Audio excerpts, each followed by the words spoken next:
La liturgie nous invite à honorer le bois de la croix qui a porté le salut du monde.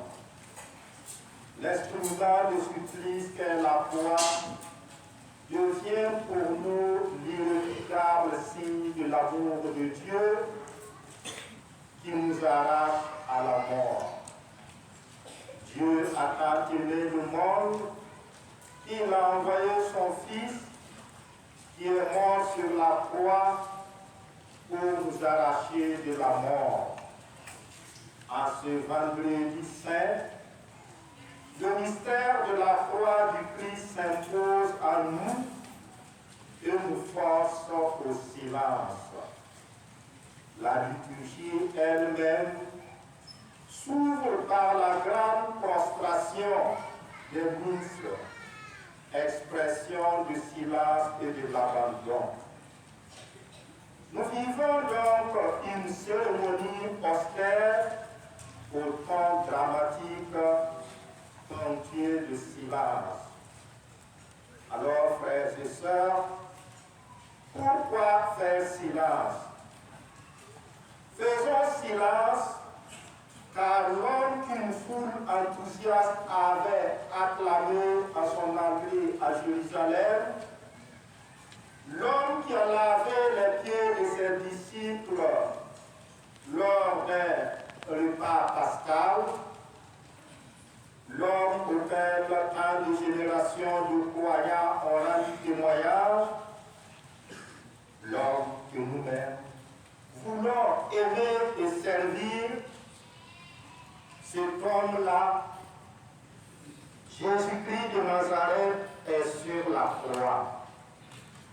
Oui. Jésus, le bienfaiteur, vient d'être condamné à mort comme un malfaiteur. Lui, le saint homme, est condamné à mort comme un impie. Jésus, l'homme serviteur de Dieu, est mis à mort comme un voleur, comme un brigand. C'est la vérité qui meurt, outragée par le mensonge. Mais qui a condamné Jésus? Qui l'a tué? En cours d'histoire, la bonne réponse serait simplement les Juifs, ou les grands prêtres, ou encore Pilate et Hérode. Mais en liturgie pascale, du vendredi saint, la réponse reste encore à trouver. Alors, frères et sœurs, qui a condamné Jésus? Qui l'a tué? Quelqu'un a pu noter ceci. C'est la jalousie. Le cœur corrompu et envieux d'un groupuscule de personnes qu'il a condamnées et mises à mort. L'envie, frères et sœurs, est un sentiment venimeux qui sort de l'esprit du mal, instigant le cœur des humains à commettre le mal. Ainsi, la foule enthousiaste qui suivait Jésus avec foi a dû provoquer le courroux des autorités civiles et religieuses, jalouses et envieuses de la réussite de Jésus. Elles décidèrent alors de le soumettre à une mort infâme. C'est Jésus de Nazareth connaît une fin misérable après une sentence honteuse. Chargé injustement d'une croix, il meurt sur une croix. Silence de Dieu, silence des hommes. Et pourtant, frères et sœurs, ce n'est pas une résignation, mais une méditation. une contemplation de l'immense amour de Dieu. De cette mort de Jésus, le prophète Isaïe en avait parlé. Il a été maltraité, il s'est laissé humilier et il n'a pas ouvert la bouche. Il était comme un agneau mené à l'abattoir, comme une brebis muette devant ses tondeurs, et il n'a pas ouvert la bouche. Le silence s'impose donc à nous.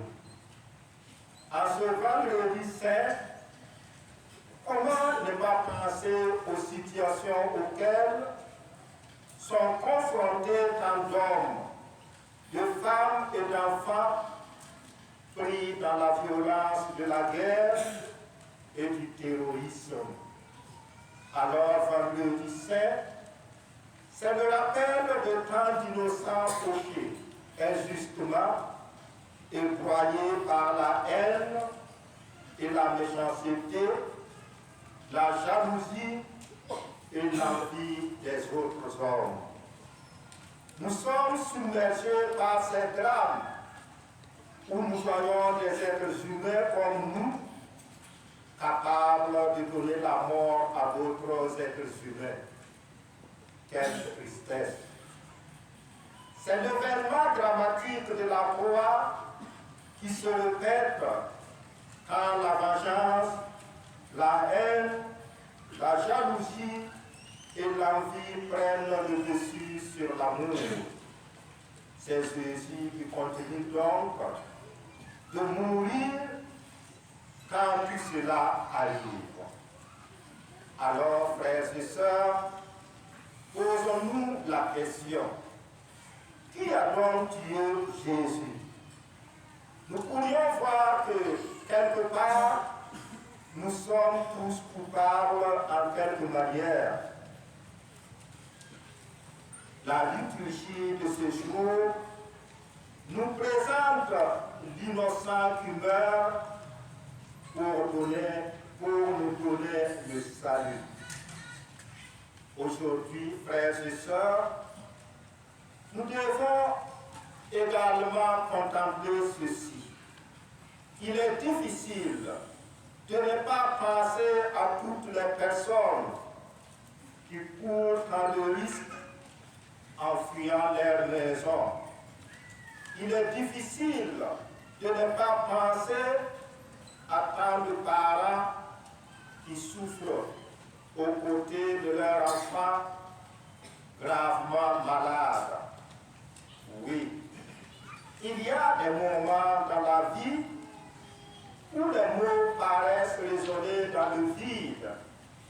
Alors, à ce moment, il faut faire silence. Tourner alors notre regard vers Jésus en croix nous fait pressentir que Dieu lui-même ne reste pas froid et sourd devant nos souffrances. Celui que nous appelons le Tout-Puissant prend la figure de ce Jésus qui, tout innocent qu'il ait été, est condamné lors d'un procès, puis conduit à la mort. Jésus, en Jésus, Dieu se fait proche de tous ceux et celles dont la vie est broyée, meurtrie. Le Dieu que nous découvrons en Jésus-Christ souffre avec nous dans le silence. Cependant, le silence habité par une présence est bien différent du silence vécu dans l'isolement. L'évangéliste Jean rapporte la présence de Marie à la croix près de Jésus. Comme tant d'hommes et de femmes qui d'ailleurs ont su et pu se tenir aux côtés d'un proche vivant ces derniers instants ou d'un proche frappé par le deuil.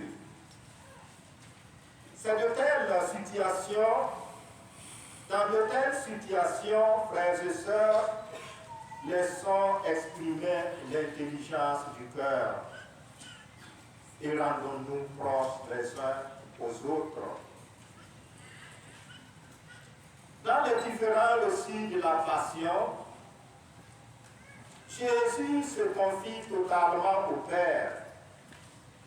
Jésus s'est dépouillé de tout, en ayant foi en celui qui ne l'abandonnerait pas au pouvoir de la mort. Il assume pleinement notre condition humaine jusqu'à la mort pour nous donner la vie. Jésus anéantit pour nous conduire. Jésus s'anéantit pour nous conduire vers cette nouvelle vie. Alors, frères et sœurs, c'est vrai. Nous entrons aujourd'hui dans le silence du Vendredi Saint et nous sortirons avec Jésus, vainqueur de la mort et du péché. Peut-être craignons-nous que ce silence ait le goût du désespoir ou que ce silence recèle une fois l'indignation. Si tel est le cas, demandons au Seigneur de nous aider à vaincre cette crainte, afin qu'aujourd'hui, le silence de ce Vendredi Saint soit habité de confiance, d'humilité et de paix. Jésus est pleinement entré dans notre condition humaine pour que son Père réveille en nous, à notre condition humaine, la vraie vie. Le don de Jésus est donc radical.